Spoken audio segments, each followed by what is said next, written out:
Iran पर America के प्रहार के बाद अब सबसे बड़ा सवाल यही है कि क्या ईरान जो न्यूक्लियर पावर बनना चाहता था वो अब न्यूक्लियर पावर बन पाएगा या नहीं बन पाएगा। ईरान को कितना डैमेज अमेरिका ने किया है। ईरान इजराइल जंग का 10वां दिन तबाही की सबसे खौफनाक तस्वीरों के साथ आया। अमेरिका ने ईरान पर अब तक का सबसे बड़ा हमला बोला।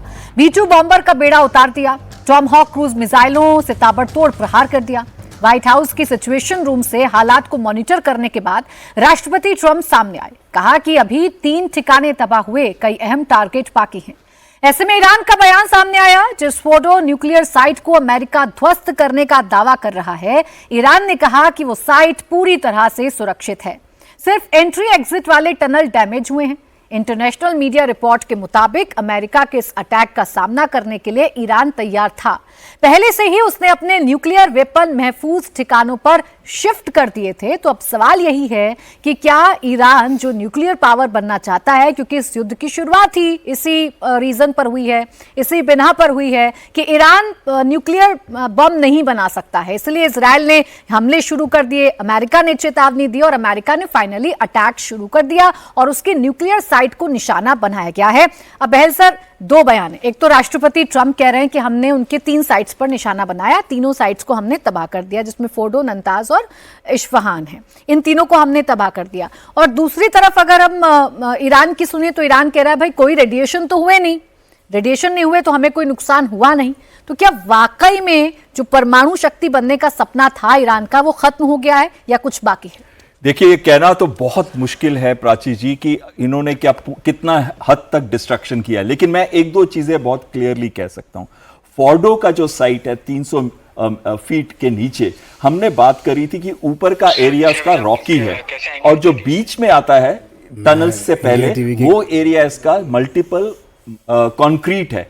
तो यानी कि जो भी बॉम्ब है उसके इफेक्ट को होने के लिए पहले वो स्टोन या रॉकी एरिया से जाएगा, फिर कंक्रीट को भेदेगा और फिर ही उसका कोई इफेक्ट हो सकता है अंदर के बंकर्स में। तो कहीं ना कहीं जब हम इसकी स्टडी कर रहे थे, एनालिसिस कर रहे थे इस बॉम्ब की, GBU-57 की, जो कि 30,000 पाउंड का है, 2,700 kg का है इसमें वॉरहेड, तो उसकी हम कर रहे थे तो हमें यह पता चला कि अगर रॉकी एरिया से जाता है और फिर कंक्रीट को हिट करता है तो यह सिर्फ 60 से 70 फुट ही जा सकता है, यह पूरा 200 फीट पेनिट्रेट नहीं कर सकता। तो पहली बात यह आ जाती है। और दूसरी बात बहुत महत्वपूर्ण आ जाती है, वो ये है कि क्या इजराइल को हम बुद्धू समझते हैं? हम नहीं समझते ना। आखिर जब भी हम बात करते हैं इजराइल की तो हम कहते हैं बहुत प्रोफेशनल है, अमेरिका की तो बड़ा ही अच्छा आर्म फोर्सेस है, लेकिन जब भी हम बात करते हैं ईरान की तो हम उसे अंडर एस्टिमेट करते हैं। हम कहते हैं कि नहीं नहीं वो तो गलतियां पे गलतियां करेगा ही करेगा, लेकिन ऐसा नहीं है। अगर उनको भी स्मार्ट है तो वो भी अपना काफी वो वाले जो एसेट्स हैं, जो उनके सेंसिटिव एसेट्स हैं, उनको ऐसी जगह पे छुपा के रखा होगा शायद जिसकी जानकारी बहुत लोगों को नहीं होगी। तो ये कहना कि पूरा का पूरा सिस्टम डिस्ट्रॉय हो गया, ये शुरू में भी आज मॉर्निंग 8 बजे भी मैं यही कह रहा था ये न्यूज आने से पहले कि नहीं, मुझे नहीं लगता कि बहुत बड़ा भारी, क्योंकि बॉम्ब की उतनी कैपेबिलिटी नहीं है जिस कैपेबिलिटी के साथ इसको फेंका गया। और दूसरी चीज थी कि जो हमने 12 बॉम्ब का इस्तेमाल किया है, लेकिन 12 बॉम्ब का इसलिए इस्तेमाल किया है क्योंकि उनको लग रहा था कि शायद एक स्ट्रक्चर को वीक करता है, दूसरा, तीसरा, चौथा, जब तक 12 तक पहुंचेंगे वो पूरा एरिया डैमेज और डिस्ट्रॉय हो जाएगा। ये थिंकिंग थी अमेरिका की, लेकिन आज तक कभी ऑपरेशनल जगह पे इस बॉम्ब को टेस्ट नहीं किया गया। तो ये पहली बारी टेस्ट हुआ है। तो मुझे दोनों चीजें लगती है, एक कि उतना भारी नुकसान उन सेंट्रीफ्यूज को जो अंदर हैं 300 फुट के उतना नहीं हुआ क्योंकि कोई भी रेडिएशन लीक नहीं हुई। और दूसरी चीज है कि एंट्री पे अटैक किया गया था, ना कि अटैक किया गया था उसके डेप्थ के अंदर उन जगहों पे जहां पे वो बंकर्स हैं। और तीसरी चीज है कि ईरान ने जरूर मूवमेंट की होगी, इसमें कोई शक नहीं है, लेकिन 2 जगह है जहां भारी नुकसान हुआ होगा, एक है नातांज और एक है इस्फहान, क्योंकि ये दोनों धरती के ऊपर या धरती के नीचे भी होते हुए बहुत ज्यादा नीचे नहीं है, 8 से 10 मीटर, यानी कि वो नीचे भी होंगे तो 25 से 30 फुट नीचे होंगे। ठीक, अब देखिए कल ही ईरान का बयान था ना कि हमें पहले से अंदेशा था कि हमारे जो न्यूक्लियर साइट्स हैं उस पर हमला किया जाएगा। जिस युद्ध की वजह ही ये न्यूक्लियर साइट्स हैं, उस साइट्स को क्या ऐसे ही ईरान छोड़ देगा, ये बड़ा सवाल है। ईरान ने बताया कि हमने मार्च में ही सब शिफ्ट कर दिया था, तो बहुत ज्यादा नुकसान ईरान को हुआ नहीं है कुलकर्णी सर इसमें। देखिए, ईरान बार बार कहता आया है और नॉर्मल एस्टिमेट्स लगाते हैं हम लोग कि तकरीबन 450 किलो उसके पास यूरेनियम है। ठीक, अगर उसके पास 450 किलो यूरेनियम है, तकरीबन 25 किलो एक न्यूक्लियर बम के लिए चाहिए। तो ये अंदाज़ा लगा रहे थे हम लोग कि 9 से 10 न्यूक्लियर बम बनाने की काबिलियत ईरान की है। जिस प्रकार से अब ईरान जो बार बार स्टेटमेंट दे रहा है कि हमारे को नुकसान नहीं हुआ है, ये साफ दर्शाता है कि जो उसकी मंशा थी ईरान की, वो मंशा जो विश्व बार बार कह रहा है और इजराइल बार बार कह रहा है, अमेरिका भी कह रहा है कि उसकी मंशा न्यूक्लियर बम बनाने की थी। इसमें कोई शक नहीं है कि इसकी मंशा न्यूक्लियर बम बनाने की थी और वो मंशा अब कितनी डिले हो गई है। इतने सालों से लगातार अगर इजराइल हमला कर रहा है, चाहे ट्रू प्रॉमिस 1 में भी हुआ, ट्रू प्रॉमिस 2 में भी हुआ, इससे पहले भी उनके न्यूक्लियर साइंटिस्ट को हम लोगों ने इजराइल ने मारा, तो ये साफ दर्शाता है कि कहीं ना कहीं पर ईरान की जो मंशा है वो न्यूक्लियर बम बनाने की थी। इसमें अब कोई दो राय नहीं है। सवाल ये है कि इतना नुकसान पहुंचा है। मुझे ऐसे लगता है कि कोई शक नहीं कि फर्दो वाली जो जगह है, जो सेंट्रीफ्यूजेस जैसे हम लोग बार बार कहते हैं, ईरान को 1 लाख सेंट्रीफ्यूजेस की ज़रूरत है। उसमें से 50,000 सेंट्रीफ्यूजेस जो हैं वो नतांश में थे और तकरीबन 27,000 के आसपास इस लोकेशन में थे, फोर्डो में, जहाँ पे अभी जो नुकसान हुआ है। अगर जो नताश वाला जो साइट था उसका तो पहले ही बर्बादी हो चुकी थी। क्यों? उसकी बिजली काट दी, और जब उसका बिजली कट गई तो जो सेंट्रीफ्यूज है वो बेकार हो गए, तो वो कुछ नहीं कर पाया। अब सवाल ये है, ये जो फोर्डो वाला जो जमीन के नीचे है, डेफिनेटली जिस प्रकार से बम बरसाए गए हैं B-52 बॉम्बर्स के द्वारा, कोई शक नहीं कि दिस पर्टिकुलर साइट जो है इसको इस्तेमाल नहीं कर सकते और वो ऑटोमेटिकली कैप हो गया होगा। हम लोग बार बार कहते हैं रेडिएशन इफेक्ट नहीं हुआ, रेडिएशन इफेक्ट। रेडिएशन क्या हुआ? जब अपना ये जो चेर्नोबिल था, जब चेर्नोबिल को कैप किया, वैसे किया अपना फुकुशिमा था जापान वाला, उसको कैसे कैप किया, रेडिएशन को रोक।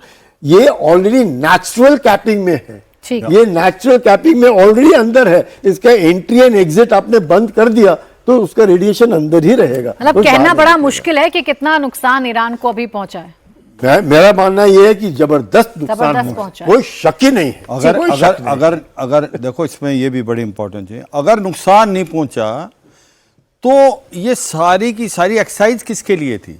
ये एक्सरसाइज इसलिए थी कि भाई अगर फोर्डो का जो न्यूक्लियर प्लांट है उसको हिट करना है, उसको JBU-57 ही कर सकता है और उसको B-2 बॉम्बर से ही किया जा सकता है। वो अमेरिका के पास था और इसीलिए तो अमेरिका इसके अंदर इन्वॉल्व हुआ।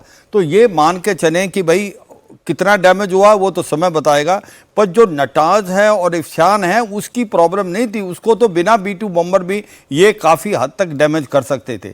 अब जिस प्रकार से ये बार बार बात हो रही है कि भाई वाकई कितना डैमेज हुआ और आगे क्या होगा, देखो एक बात तो ये बिल्कुल क्लियर है कि ईरान की मंशा हरदम रही है कि वो न्यूक्लियर हथियार बनाए, और जिस प्रकार से अभी प्रेजेंट सिचुएशन थी, IAEA सर इसी से जुड़ी खबर आ गई है, जो हम बार बार कह रहे हैं ना कि क्या कोई शिफ्टिंग हुई, क्या ईरान को पहले से पता था? तो पता था तो उसने क्या तैयारी की थी? तो खबर यह है कि फोर्डो परमाणु संयंत्र की सैटेलाइट तस्वीर आई है। हमले से 2 दिन पहले बड़ी हलचल वहां पर हुई थी। फोर्डो संयंत्र के पास 16 बड़े ट्रक देखे गए थे। मैक्सर ने 19 जून की सैटेलाइट तस्वीर जारी की है। ईरान ने आज कहा हमले में कोई भी नुकसान नहीं हुआ है। तो क्या ईरान ने पहले ही अपने जो इक्विपमेंट थे, जो न्यूक्लियर इक्विपमेंट थे, उनको शिफ्ट कर दिया था सुरक्षित जगहों पर? ये अब सबसे बड़ा सवाल है। तस्वीर आपके सामने है और ये तस्वीर एक बार फिर से आप देख लीजिए। ये फोर्डो की तस्वीर है और यहाँ ट्रक्स की मूवमेंट, यानी कि हमले से 2 दिन पहले की तस्वीर है और ये हैं ट्रक्स।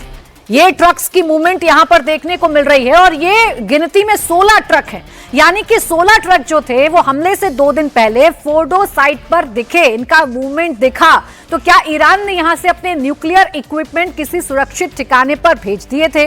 2 हफ्ते का वक्त अमेरिका की तरफ से दिया गया था, लेकिन 2 दिन के अंदर अमेरिका ने हमला कर दिया। अमेरिका ने 2 दिन के अंदर इन साइट्स पर हमला किया। तो क्या अमेरिका को भी इस बात की जानकारी हो गई थी कि ये जो अपने न्यूक्लियर इक्विपमेंट हैं इन्हें सुरक्षित जगहों पर ट्रांसफर कर रहा है ईरान, इसीलिए फोर्डो को निशाना बनाया गया? लेकिन फोर्डो में जितना भी जरूरी सामान था, जो न्यूक्लियर इक्विपमेंट थे, उन्हें ट्रक्स के जरिए। ये आप देखिए ना, आपको ट्रक्स के मूवमेंट नजर आएंगे, 2 यहां पर ट्रक है, एक ट्रक यहां पर है और यहां पूरी की पूरी लाइन आपको ट्रक की नजर आ रही होगी, जिससे समझा जा सकता है कि हमले से ठीक 2 दिन पहले ईरान ने क्या तैयारी की थी और ये तैयारी कितनी मजबूत तैयारी थी। इसलिए ईरान की तरफ से अभी जो बयान आया है, ईरान ने जो कहा है वो ये कि हमें हमले में कोई नुकसान नहीं हुआ, आज के हमले में हमें कोई भी नुकसान नहीं हुआ, ये पहले से बता दिया है, ईरान ने बता दिया है आज। और ऐसे में आप ये समझिए कि जब ये ट्रक्स की मूवमेंट होती है तो ये ट्रक्स की मूवमेंट कितनी इंपॉर्टेंट हो जाती है। ये 2 दिन पहले की मूवमेंट है, जिससे समझ में आ रहा है कि ईरान ने अपनी जो तैयारी थी वो पहले ही कर ली थी। हाँ, देखो ये सच्चाई है कि ये तो सबसे बड़ी मूर्खता है कि ईरान अभी शिफ्ट करेगा। आप सोच रहे हो कोई सैटेलाइट काम नहीं कर रही, मसाद काम नहीं कर रहा।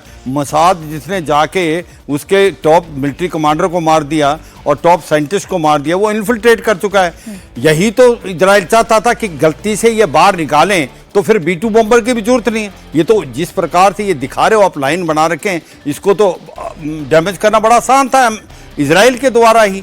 B-2 बॉम्बर तो इसलिए इस्तेमाल किए कि GBU-57 बॉम्बर है, क्योंकि इंटरनल करना है। तो मेरे को लगता है कि अगर उसने 3-4 महीने पहले शिफ्ट कर लिया था तब तो आसान है, मगर अब अगर वो करता तो जो फोर्दो का प्लांट है वो बहुत अंडर सर्विलेंस था इजराइल बाई अमेरिका। ये 19 जून की तस्वीर है, यानी मैं ये 2 दिन आपको पहले की तस्वीर। बिल्कुल हो सकता है। मैं ये कह रहा हूं कि चांसेस इसलिए कम लग रहे हैं कि ये जो साइट थी ये अमेरिका और इजराइल के एक सर्विलेंस रडार पे थी, मोसाद भी था। तो अगर वो गलती से भी शिफ्ट कर रहे हैं तो वो बहुत बड़ा इजी टारगेट था। हाँ, ये सच्चाई है कि जो फोर्दो में या नटाज में या इस्फहान में कितनी डैमेज हुई है उसके क्लेम्स और काउंटर क्लेम है, क्योंकि अमेरिका कहता है क्लेम मूवमेंट है। ये जो हम दिखा रहे हैं ये 16 ट्रक की मूवमेंट है और ये 19 जून को मूवमेंट हुई है। अब सवाल ये है दत्ता सर, इन मूवमेंट को देखकर ये ट्रक ऐसे ही तो नहीं आए होंगे। अगर एक साथ ऐसे ट्रक आ रहे हैं और लाइन बनाकर ये ट्रक आ रहे हैं तो यहाँ कुछ तो हो रहा होगा ना इस साइड पर। बिल्कुल प्राची, जो आप बोल रहे हैं बिल्कुल सही है। अगर आपने वो सीनियर जनरल, कल हमने स्टेटमेंट चलाया भी था उनका, उन्होंने बोला था हमने मार्च में ही अपना पूरा न्यूक्लियर जो हमारा जो जखीरा है यूरेनियम का, उसको हमने एक सेफ जगह में शिफ्ट कर दिया। और अभी ये जो आप ट्रक दिखा रहे हैं, अगर 2 दिन पहले की बात है तो हो सकता है कोई और क्रिटिकल इक्विपमेंट, सेंट्रीफ्यूज वगैरह को निकाल के वो कहीं सेफ जगह में ले जा रहे हैं ताकि वो बाद में इस्तेमाल हो जाए। आप मेरी बिल्डिंग तोड़ दो, मैं अपना सामान तो निकाल के ले गया उसमें से। तो ये जरूर है, लेकिन उनके जो असेट थे, जो यूरेनियम है जो उनको क्रिटिकल था, वो ऑलरेडी उनको सेफ जगह में ले चुके हैं। बड़े कॉन्फिडेंटली बोल रहा था वो। अगर आप उसका स्टेटमेंट अभी भी होगा, कल हमने चलाया था वो स्टेटमेंट, वो बिल्कुल क्लियर बोल रहा है कि हमने अपना सारा न्यूक्लियर जो इसका स्टॉक पाइल था उसको हमने रिमूव कर दिया है। आप जहां मर्जी हमला करें, कुछ नहीं होने वाला। दूसरा, आपको पता होगा कि जो न्यूक्लियर पावर प्लांट है बुशहर में, बुशहर करके जगह है, उसके ऊपर कोई स्ट्राइक नहीं हुई है। अगर आप एक वर्किंग न्यूक्लियर रिएक्टर के ऊपर हमला करते हैं, उधर से रेडिएशन फैलेगी और जो कि गल्फ तक जाएगी आगे, इसलिए उसको कोई टच नहीं करेगा। अगर मैं आपको वैसे बोलूं, मैं अपना सारा ये यूरेनियम अपने रिएक्टर के पास लेके चला जाता हूं। अभी आप मारो मेरे रिएक्टर को, आप रिएक्टर को मारोगे तो सारा इलाका जो है रेडिएशन फैल जाएगा। पूरे जो और अरब देश हैं उनके अंदर रेडिएशन फैल जाएगी, जैसे चेरनोबिल में हुआ, जैसे फुकुशिमा में हुआ। तो यही वार्निंग दी थी किसने, रशिया ने, कि आप इसको टच मत करना। किसको मत टच करना? बुशहर को, कि मेरे रशियन इंजीनियर भी वहां पे हैं। ये उसकी स्टेटमेंट है पुतिन की। तो आप इसको जरा प्लेबैक करके देखिए, तो इतना आसान गेम नहीं है। ठीक है, उसको डैमेज किया होगा। और दूसरा क्या है कि ये जो इक्विपमेंट मोप जो GBU-57 यूज किया है, ये पहली बार इस्तेमाल हुआ है। इसकी कितनी वायबिलिटी आप पता चलेगा कि क्या वो डैमेज कर पाया कि नहीं कर पाया। जो टारगेट असेसमेंट अभी आएगा, अभी अमेरिका के पास तो टारगेट असेसमेंट नहीं है, आप पता चलेगा कि ये जो हमने 6 इस्तेमाल करे वो क्या टंडम में करे थे, कि हमने अलग अलग साइड में किया। 30 जो टोमाहोक हमने इस्तेमाल करे, कहाँ, इस्फहान, और वो क्या थे इसमें सबमरीन लॉन्च। सारे जो ये जो B-2 आए हैं वो आए हैं कहाँ, इसमें फोर्दो में। ठीक है, तो ये मिक्सअप नहीं करना। इसके जो B-2 आए हैं वो इस्फहान और उधर नहीं गए। Everything came to Fordow and the other 2 targets were stuck by The submarines, Tomahawk. Yeah, that is- Casual submarine. जो अरे 30 इसके अंदर Tomahawk. एक ही चीज है, ये जो टेंडम में इस्तेमाल किए ना B2 बॉम्बर्स के, जो ये GBU-57, हाँ ये सच्चाई है कि कितना डैमेज हुआ वो तो समय बताएगा, मगर उन्होंने इस चीज को वर्कआउट करके था। 80 मीटर तो सभी बता रहे हैं भाई, ये 60 मीटर से ज्यादा जा नहीं सकता। तो अगर 60 मीटर ही जा सकता है मैक्सिमम, तो 80 मीटर को कैसे डैमेज करेगा? इसलिए वो कह रहे थे बात टेंडम में करेंगे। कितना अभी डैमेज हुआ है ये तो जो इसकी आपकी जो अभी कमेटी बैठेगी, देखो इसके क्लेम्स और काउंटर क्लेम पक्का आएंगे। ईरान कभी भी नहीं कहेगा कि भाई उसके बहुत बड़ा डैमेज हो गया, और इजराइल और अमेरिका हरदम बोलेंगे कि हमने बहुत कुछ कर दिया। और इसी को तो कहते हैं कि जब आप ये बैठेंगे निगोशिएटिंग टेबल पे, दोनों क्लेम करेंगे हम जीत रहे हैं, क्योंकि ईरान अभी कहेगा कि हमारे देखिए, हम डैमेज तस्वीर भी दिखा रहे हैं। तो ये ये भी भी एक बोला सच्चाई था है। कि अगर आपका GBU से आप डैमेज नहीं कर पाते हैं, don't use a tactical nuclear device on this site.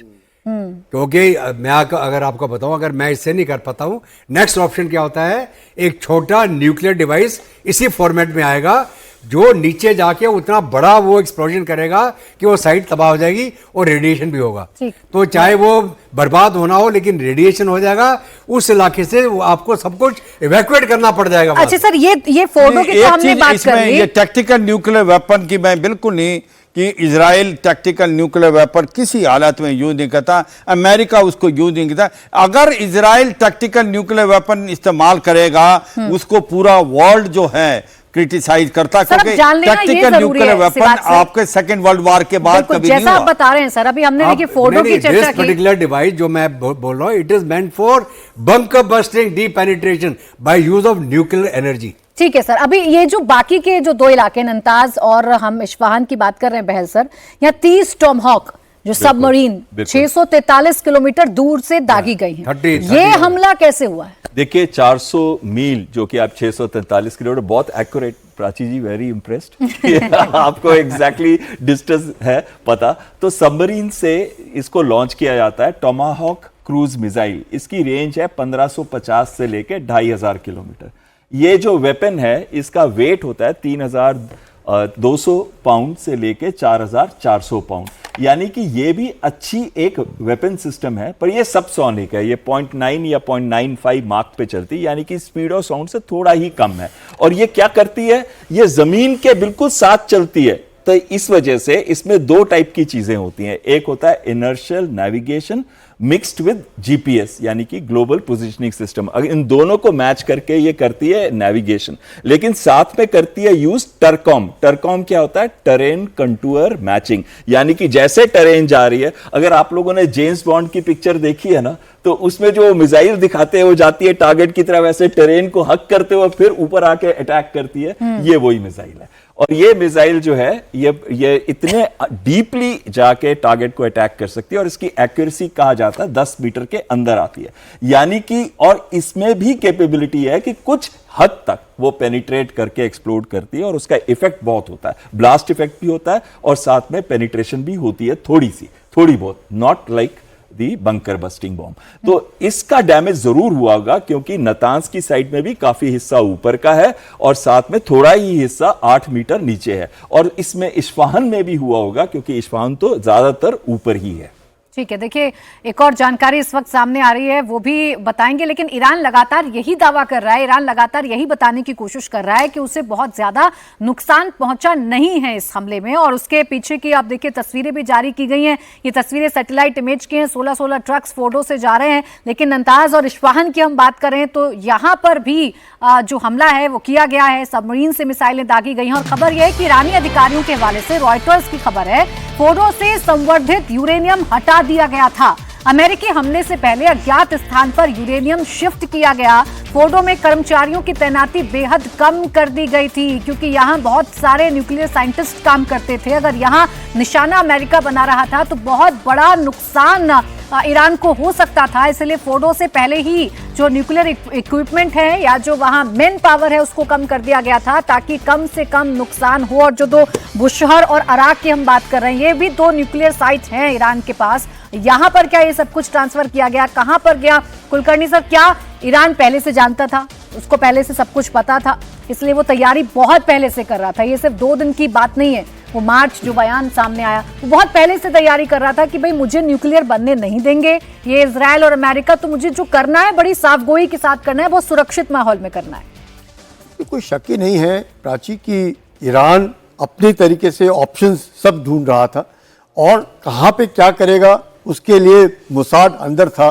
Plus जैसे आप समझ सकते हैं कि आपका चैनल किस प्रकार से और किस एक्यूरेसी से दिखा रहा है कि क्या हो, किस तरीके से उनका वो न्यूक्लियर बेस है।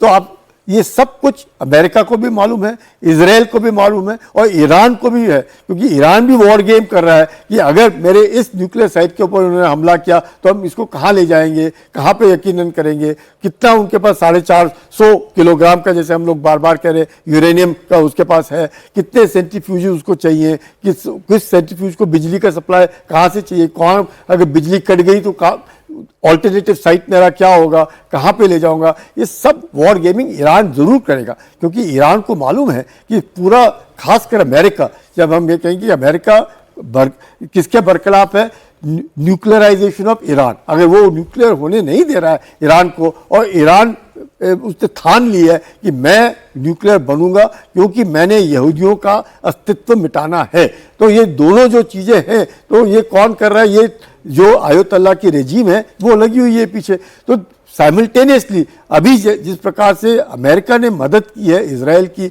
इन 3 न्यूक्लियर साइट्स को बर्बाद करने की, अब बाकी कार्रवाई इसके बाद शुरू होगी। अब ईरान क्या कभी कहेगा कि मैं तो बिल्कुल मेरा नुकसान हो गया, कभी नहीं कहेगा। क्या ईरान कहेगा कि ईरान अभी तक क्या कह रहा था, कल तक कह रहा है और आज भी कहेगा कि हम तो न्यूक्लियर प्रोग्राम हमारा बहुत फॉर पीसफुल पर्पसेस, खुद ही कह रहे हैं वो peaceful purposes. If it is for peaceful purposes इतनी जरूरत ही क्या है, nobody does it for peaceful purposes। आप जापान में 30% of the power come from nuclear, 30%, उसके फुकुशिमा के बाद अब 8% हो गया है। हम लोग भी पावर ड्रॉ करते हैं, हम कोई इस तरह थोड़ी कि 200 मीटर जमीन में जाकर के पावर प्लांट बनाते हैं। ये सब ये कहने की बातें हैं। तो ईरान दूध का धुला नहीं है, ईरान ने पूरा उसकी मंशा थी, ईरान की मंशा को बर्बाद किया है और ये बर्बादी अब चलती रहेगी जब तक ईरान की मंशा बदली नहीं होती या ईरान नॉर्मल स्टेट नहीं बनता है। सर एक सवाल का जवाब और दें, क्या ये सिर्फ जो न्यूक्लियर पावर बनने की लड़ाई थी, क्या यही इस युद्ध के पीछे की वजह है? इजराइल के पास भी तो है ना न्यूक्लियर बम। देखिए इसमें कोई शक नहीं, इसमें कोई शक नहीं जो आप कह रही हैं, मकसद वही है। क्यों? पाकिस्तान के पास भी इस्लामिक बम है, अगर पाकिस्तान के पास है, हिंदुस्तान के पास भी है, हाँ। चीन के पास भी है, फ्रांस के पास भी है, यूके के पास भी है, इजराइल के पास भी है, अमेरिका के पास है, रूस, सभी के पास है। तो इनके बराबर क्यों? They are not a trustworthy state. मकसद ये है यहूदियों को बर्बाद करना, यहूदियों का नामो निशान मिटाना, उस मकसद से उनको ये चाहिए। हमारा उसके लिए नहीं है, हमने किसी को कहा, हाँ आपने